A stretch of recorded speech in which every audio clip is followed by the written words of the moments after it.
ना, आज 10 तारीख है, 10 जनवरी। मैं मेरा चित्र सामग्री को बोलूँगा, इंडिया गेट का नज़ारा एक बार दिखा दे। अभी 26 तारीख को होने जा रहा है भारत का रिपब्लिक डे, यानी कि प्रजातंत्र दिवस। उस अवसर पर हम लोग एक ऐसा आदमी का साथ आप लोगों का मुलाकात कराऊंगा। रुक जाइए। एक ऐसा आदमी जो युवा देश का आने वाली काल है, वो उसका बारे में जितना कम बोलूँगा उतना कम है। सर जी नमस्कार। जी नमस्कार। अद्वितीयम संदीप दुबे जी। जी नमस्कार। तो 26 तारीख आने वाला है भारत का रिपब्लिक डे, यानी इंडियन रिपब्लिक डे, भारत का प्रजातंत्र दिवस। इस दिवस का अवसर में जो देश विदेश में चल रहा है सर, आपको पता है जो बांग्लादेश का चुनाव हो गया। बांग्लादेश ऐसा एक आम कंट्री है जिसको 1971 में इंदिरा गांधी ने स्वतंत्र किया था, और उस दिन विपक्ष का नेता अटल बिहारी वाजपेयी जी बोला था कि माँ दुर्गा को देख रहा हूँ मैं। वो था उस जमाने का पॉलिटिक्स। मगर आज जिस तरह पॉलिटिक्स में हो रहा है, खैर वो तो बात दूसरा बात है। मगर बांग्लादेश का चुनाव जो हुआ है, हम लोग निरंतर वहाँ पे था। क्या हुआ नहीं हुआ नहीं जानता हूँ, मगर नहीं बोलना चाहता हूँ, मगर चुनाव में शेख हसीना जी फिर चौथा बार आ गया। सबसे अहम कारण ये है जो बांग्लादेश पाकिस्तान का साथ भी बोलता तुम मेरा भाई है, और भारत को उसको स्वतंत्र किया। मगर बार बार उस देश में किस तरह चल रहा है, हिंदू के ऊपर क्या अत्याचार। 5.5, 6, 10 करोड़ का ज़्यादा हिंदू था, आज वहाँ पे 1 करोड़ का कम हिंदू है। इसके जवाब में कोई नहीं कुछ बोलता है। सर आदरणीय प्रधानमंत्री जी और शेख हसीना जी बहुत अच्छा मित्र, रिलेशन भी अच्छा है, द्विपाक्षिक रिलेशन भी अच्छा है। मगर संदीप दुबे से मैं जानना चाहूँगा रिपब्लिक डे और जो स्थिति है हमारा चारों तरफ, उस विषय में। देखिए, हम भारतीय हैं और भारत आज एक सशक्त सक्षम राष्ट्र है, और इसका श्रेय भारत की विभिन्न सरकारों को भी जाता है, और यशस्वी प्रधानमंत्री नरेंद्र मोदी को खासतौर से इसलिए जाता है कि बहुत समय तक युवा जो पीढ़ी थी भारत की, जैसे हम जैसे युवा थे, राजनीति में आदर्श गुम हो गया था।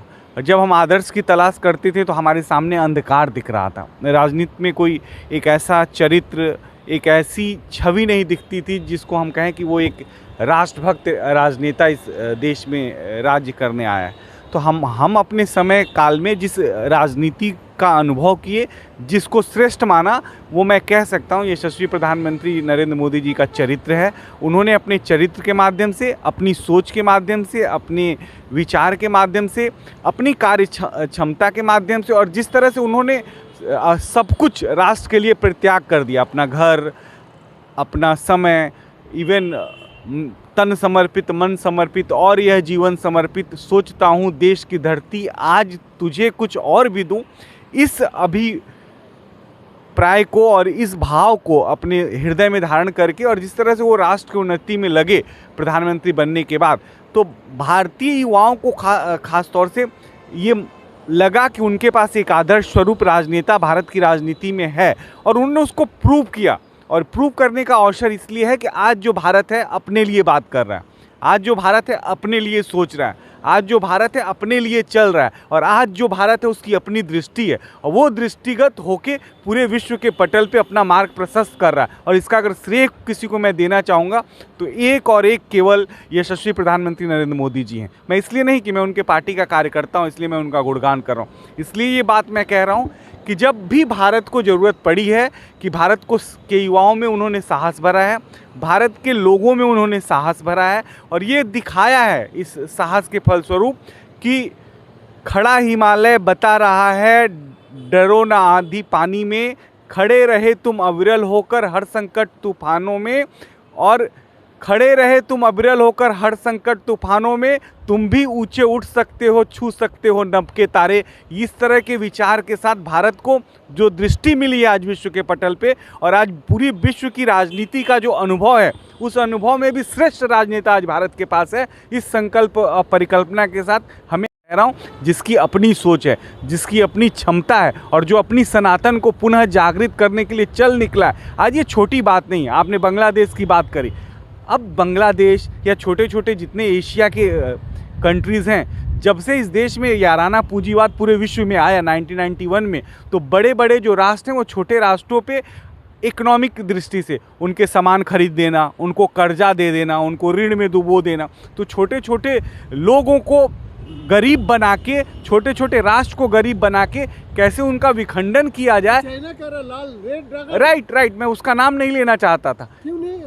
हम इसलिए नहीं लेना चाहते कि वो छोटी सोच के लोग हैं, जो छोटे सोच के लोग हैं, जो विश्व को बंधुता में बांध नहीं सकते, सिर्फ जो अपने लिए जीते हैं, उनके बारे में नाम लेके वो विश्व को कुछ नहीं दे सकते। लेकिन भारत तो हमेशा विश्व के लिए जिया है, विश्व के कल्याण के लिए जिया है, इसलिए भारत की दृष्टि इन सभी राष्ट्रों से बड़ी है। आपको इंटरप्ट किया इसीलिए 2024 का चुनाव एकदम नज़दीक है, और मैं आपको एक बात बता रहा हूँ। आदरणीय महामंत्री जी संगल लाल गुप्ता को आप जानते होंगे, उनका निवास में पिछले रविवार को जितना भी पंजाब का आदमी था, सतनाम वाहि गुरु का साथ मैं आपको दिखा रहा हूँ, ये चलाऊंगा आज, जय श्री राम का नारा लगा रहा है। और उधर खालिस्तानी पन्नून इस देश का, जिस देश से उसको पैदा हुआ, जिस देश ने उसको पनाह दिया, उसका विरुद्ध में किस तरह बोल रहा है। मुसलमान लोग बोलिए ये राम मंदिर नहीं होना चाहिए, ये क्या है? ये जो बाइपोलर सिस्टम चल रहा है पंजाब का कुछ जगह में, ये क्यों हो रहा है? क्या बात है? देखिए, हम सबको अपने प्रधानमंत्री पर विश्वास करना चाहिए। ये मानसिक परिवर्तन से व्यवस्था परिवर्तन की लड़ाई है। जिनकी मानसिकता विक्षिप्त हो गई है उनको भी ठीक करने का काम भारत करेगा, और भारत हमेशा से किया हुआ है।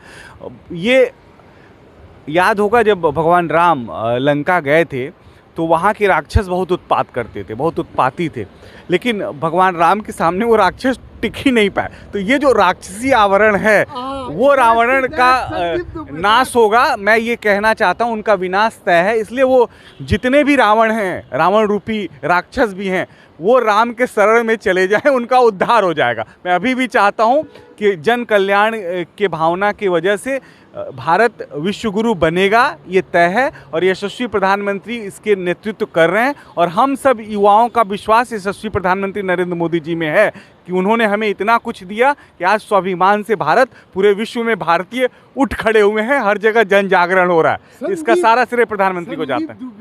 एक आइन का इतना छोटा उम्र में आपका कद आइन में बहुत बड़ा, हम लोग बहुत सारे जगह 2024 का चुनाव सामने है, लोकसभा चुनाव, बहुत सारे बातें हो रहा है, मगर आपका हिसाब से, गणित के हिसाब से, विज्ञान जो है, वोट विज्ञान के हिसाब से, आपका माफिक आदमी जो आने वाली काल के लिए झंडा पकड़ने वाला, भारत माँ का तिरंगा, क्या होने वाला 2024 का चुनाव का परिणाम? भगवान राम में जो है पूरा भारत है, और राम राज्य की परिकल्पना के साथ जो भी भारत में सनातन को जीने वाला व्यक्ति है, वो राम राज्य की परिकल्पना के साथ राज्य स्थापित करना चाहता है। यशस्वी प्रधानमंत्री की मूल भावना है सर्वे भवन्तु सुखिनः सर्वे सन्तु निरामया, सभी लोग सुखी हों और सभी जीव जंतु भी सुखी हों। ऐसी परिकल्पना के साथ जिस राष्ट्र में ऐसा राजनेता भारत का प्रधानमंत्री हो, इसलिए हम सबको डरने की ज़रूरत नहीं, सोचने की ज़रूरत नहीं है। रामराज पुनः आ रहा है, और राम पुनः आ रहे हैं, और राम हम सबके दिल में है, और यशस्वी प्रधानमंत्री नरेंद्र मोदी जी पुनः भारत के प्रधानमंत्री बनेंगे। इसमें 2000% उनकी गारंटी भी लोगों को बहुत पसंद आ रही है।